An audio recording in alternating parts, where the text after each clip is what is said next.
So, why have I given you Pinocchio to read as your first book? C'era una volta, Italian. Once upon a time, there was a king. All my little readers say, no kids, you are mistaken. Once upon a time, there was a piece of wood. Okay? It's so dramatic. He was a theatre critic. He really knows how to tell a story. But the point is, it's just full of basic knowledge and it's easy to read. And the characters are so archetypal, and that's very, very important. That's what makes it a classic. This edition is really important. The introduction is so full of information.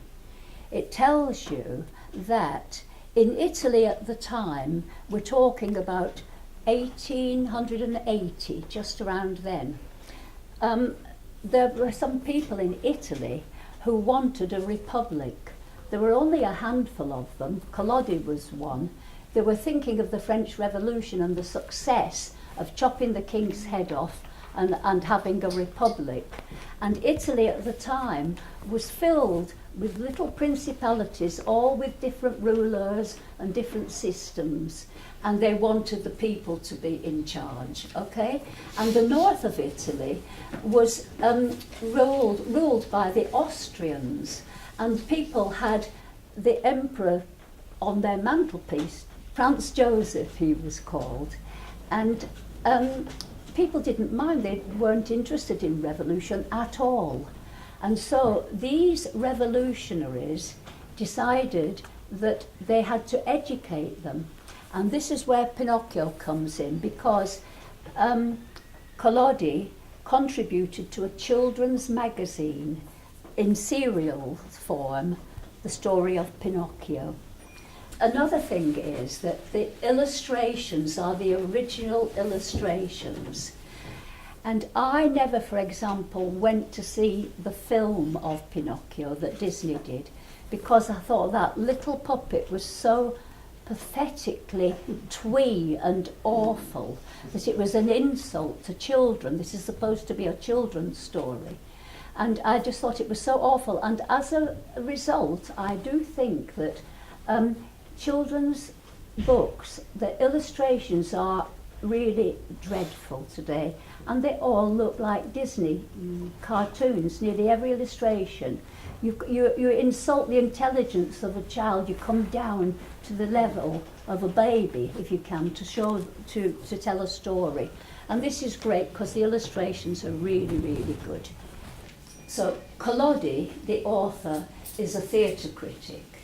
And so the action passes so quickly between cause and effect onto the next twists, onto the next causes and effect. And this is what I want to say about a book. I don't think you can self-educate from the internet. I think you have to read books, because a book has got a beginning, a middle and an end. So you're putting yourself in somebody else's shoes, following what happens to them. And this is how you learn, and it's how you empathise and how you socialise and how you teach yourself, by empathy. The Commedia dell'arte is street theatre, and it was born in Italy, and the illiterate peasants, that's how they learned. Their stories were told to them through the theatre. And the Commedia dell'arte is very, very important in Western civilization. Let me just tell you, they were really archetypal, and they looked graphically very archetypal as well. You know, there was Harlequin and Columbine, there was Punch, who belonged to the Punch and Judy, and there was Pierrot, but that was the French name for one of them, I can't remember, because the troops of players, they migrated to the rest of Europe. They were so popular that they stayed there. And yeah, and so they were a very important feature of French culture and other European countries. So the point I'm making there is the importance of archetypes. And it was very broad humour and slapstick that they were doing. Do you happen to know what slapstick means? Yeah. Do you? Yeah. They had, instead of a sword, they had a piece of wood, a stick, that was flat. And so they slapped each other with that instead of fencing. That's slapstick, that's where it comes from, you know. So look up things in dictionaries. You have to. If you're going to be a reader, you have to look up everything in dictionaries anyway. And what I want to say is that if Pinocchio had been a boy, a typical boy, and he belonged to the Commedia dell'arte, then he would have been the most archetypal boy in the world. Pinocchio is an archetype. And so I also want to mention something called the universal in the particular. And I want to mention one or two of them, probably, because it's really important that you get the concept of what the universal in the particular are, because that's what makes a story. When you see something, a little detail, and you suddenly know the whole world, you know, that detail belongs to. And that's what you mean by universal in the particular. And so I want to just mention the little episode of the donkey's ears. Yeah. It is so sad, so poignant, so funny, so horrible that, you know, I'm not going to tell you about that. I'm just going to tell you about one thing, which is that these boys were playing truant, and for 5 months they cavorted in the land of toys. And one morning, I won't tell you how they got there and everything because it's horrendous, but one morning Pinocchio woke up and he scratched his head and realised that he'd got a pair of long ears on. And he didn't have a mirror, so he filled the sink with water, and he looked in the sink and he found he'd got donkey's ears. And a little marmot who lived in the flat above him came down, and she said, "Oh, that you've got asinine fever." And he said, "Oh dear, what is that?" And she said, "Well, in 3 hours you're going to become a donkey, a real donkey. Everything's going to happen." And so he thought, "I'm going to go and find my friend Candlewick. Candlewick got me into all this trouble. He's the one who got me to go to the land of toys, and I'm going to go and see him now." But before he went out, he was so ashamed that he found a nightcap.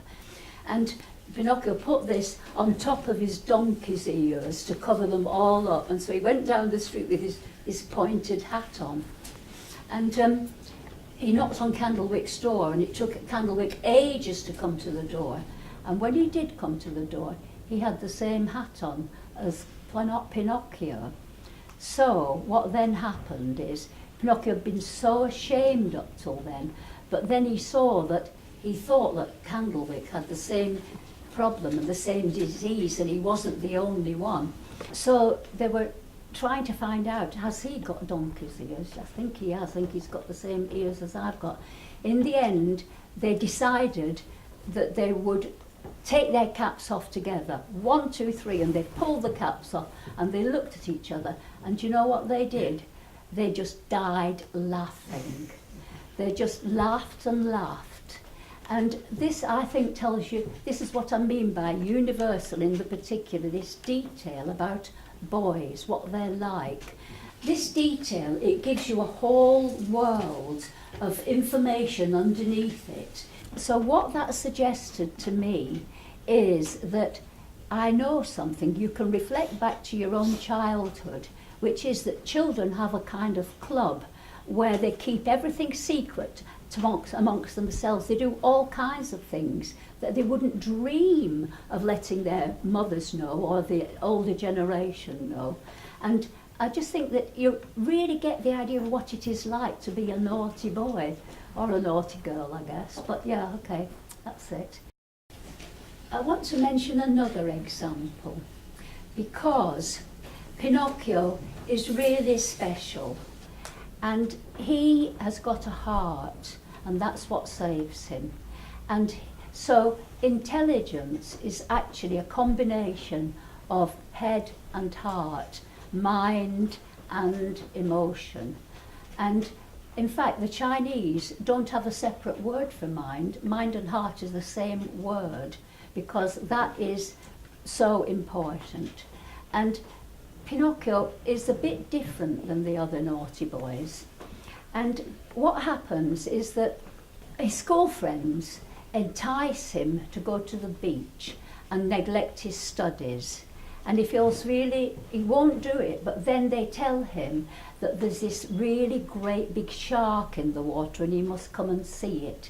So he says, okay, and he goes there. And then he realises they played a trick, and they all start fighting, and they're all fighting him, actually, about 7 of them. And in the end, they take out all their heavy school books from their bags, and Pinocchio's got an especially heavy one. And Collodi says, I'll give you a chance to think how heavy it would be. It was a treatise on arithmetic. So it was enormous and full of weight, this thing. And one of the boys took this bag out of his book and hurled it at Pinocchio. It missed him and hit another boy who fell to the ground, dead it would seem, because of that. What he said is, oh help, I'm dying, and he fell to the ground. The other boys ran off and Pinocchio stayed with him. He was so upset. Oh, Eugene, he was saying, don't die, you're not dead, please don't be dead. What can I do? You know, I mean, how can I help you? Please don't die, I can't bear it. It was my book that hurt you. And he's got a conscience, you see, consciousness, it's so important. Aware of other people, care about other people, and also know who you are. I'm a naughty boy, I'm so awful, I can't go home now. How can I go home to my fairy mother? What will she think of me? I've been so bad, and I promised her, and da-da-da-da-da. And I just wanted to make the point that he's actually an activist. Even though he's young, he's already started to study, and he wants to be a good boy, and he wants to be nice to his mother and keep his promises and everything. So, yeah, and in the end, he gets what he wants to be. He discovers his real self through being really conscientious, kind, helpful, and working very, very hard. And he becomes who he really is, and he becomes a boy. Yeah, that's it. Half of you have read this book, I hope, because don't come back here if you haven't. If you've been given this book and you didn't read it, you've got to read it. You've got to make time to read it. I know we're all so busy. I have to make time to read books. I'm doing it all the time.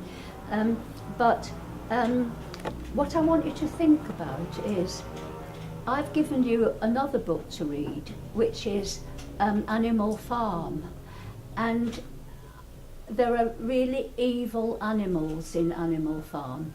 And I want you to think about Pinocchio and just say, are there any really evil people in Pinocchio or not? I mean, for example, is the man who is the donkey driver who took them all to the land of toys, and then they had the most terrible lives afterwards. But is he an evil man? I want you to think about what evil really is, because there is evil in this world, and as an activist, we are actually fighting evil an awful lot of the time.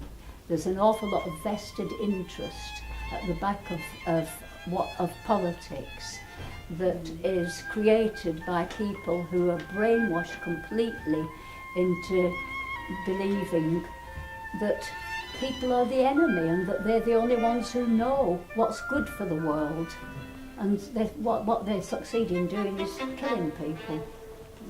Yeah, thanks.